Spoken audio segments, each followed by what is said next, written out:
Ayan si nanay, nagtutupi na naman. Ang dami niya ng tinupi. Ayan o. Ang galing ni nanay. Nakakapagtupi pa rin. 88 years old na yan. Ayan o. Dami niyang tinutupi. Yan. Gusto mo yan, Nay? Gusto mo yan, ang pagtutupi? O, diba? Ayan. Libangan niya yan dito, kaya naubusan na kami ng tupiin. Minsan inuulit-ulit ko na lang. Para lang may gawin siya. Yan.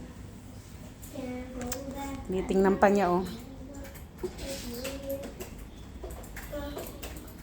Pag wala kasi siyang ginagawa, naiinip siya.